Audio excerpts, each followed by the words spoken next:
The statements we're about to show you are from the Holy Quran, and is said to be the official, unchanged, pure word of God, revealed over 1400 years ago.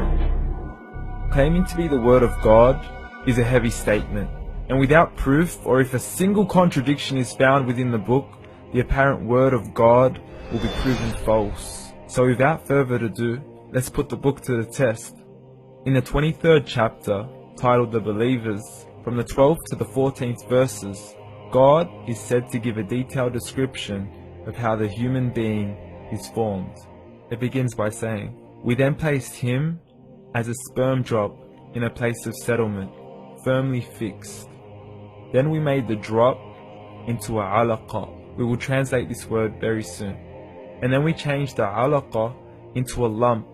Then we made out of that lump into bones. And then we clothed the bones with flesh. Then we caused him to grow and come into being and attain the definitive human form." In the 21st century, we can now safely say that this verse is clearly describing the process of human development in correct chronological order. However, what we should be paying attention to in particular is the second stage, referring to the development of the embryo. The specific word used to describe the embryo in this verse is the word alaqa. The word alaqa, when translated into English, can mean three separate things.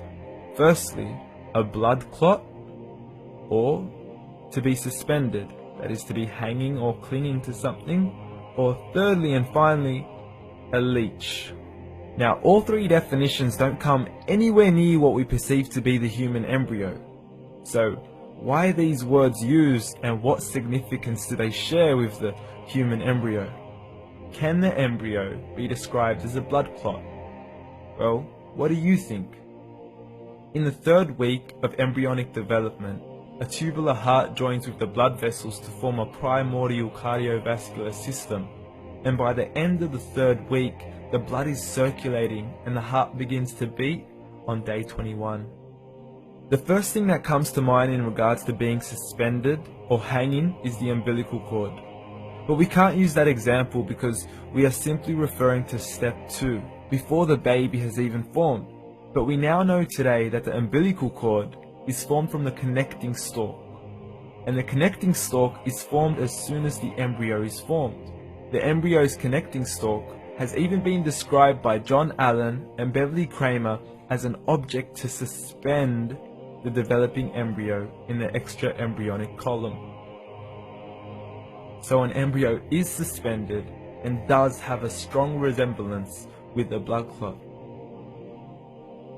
What on earth would an embryo have to do with a leech? Figure A shows the structure of an embryo at 25 days.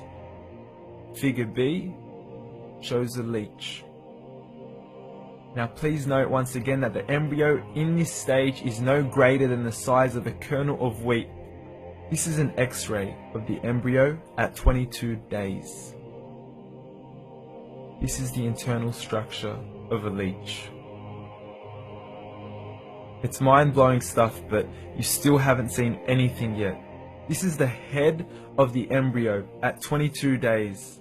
The detail you are seeing right now is absolutely impossible to be seen with the human eye and can only be seen with a microscope. This is the back end of a leech. There's no other words used to describe this other than mind-blowing.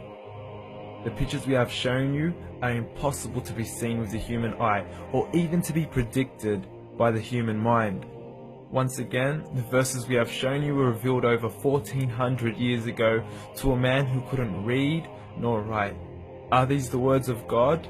Descriptions of the human embryo in the Quran cannot be based on scientific knowledge in the 7th century. The only reasonable conclusion is that these descriptions were revealed to Muhammad from God, from God, from God, from God, from God.